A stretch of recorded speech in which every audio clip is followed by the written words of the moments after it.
Sugarcane carpets the landscape of Mauritius, following the contour. No space too steep or small.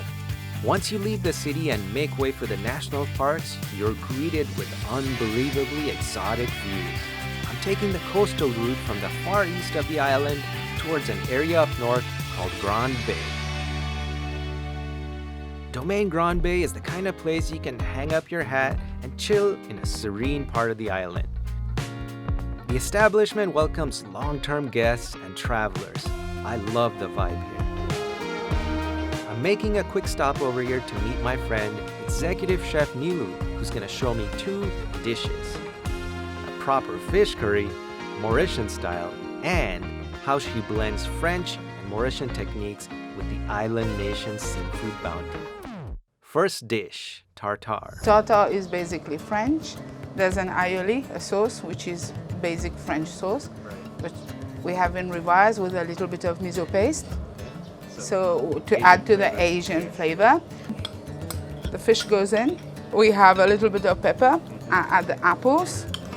This can be quite salty, so we add a little bit at a time. And in the sauce, you said you have soy sauce? Pickled ginger, a little bit of honey, and some lemon juice. Perfect. Some chives. There it goes. Hop.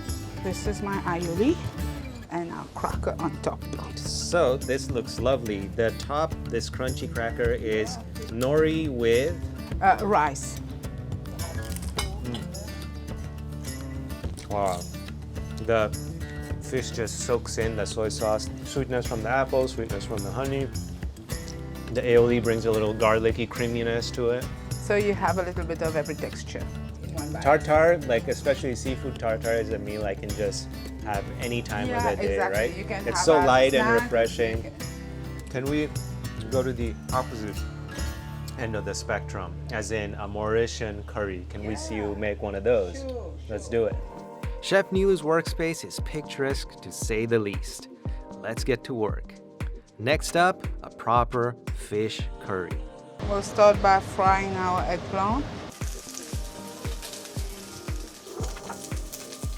We'll just pre-cook the fish. Fish has been marinated with curry powder, a little bit of ginger garlic paste, and curry leaves. So we won't fully cook the fish, so it's half cooked. We'll remove it because we'll cook in our gravy. Cumin seeds and fenugreek. I think it adds to the flavor. Curry leaves and coriander stalks, onion, tomatoes. Add the curry paste. We'll let this simmer first, and then halfway we'll add all our vegetables and fish. We'll add the eggplant and the fish. Now we are done.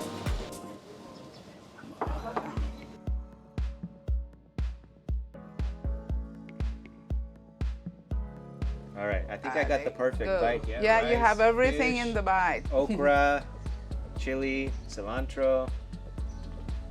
Go. Oh my God, the okra plays so nicely with the fish, you know? It's got a little bit of a crunch with the seeds, the okra seeds. It's such a home-cooked comfort food taste, you know, curries in general, but especially with these seasonal veggies, amazing. I just love how versatile curry is. You can use any fish, you can switch from seafood to chicken. What's common is the home-cooked kind of comfort taste that you get with curry, you know? Armed with my new knowledge, I'm satiated and ready to get back on the road.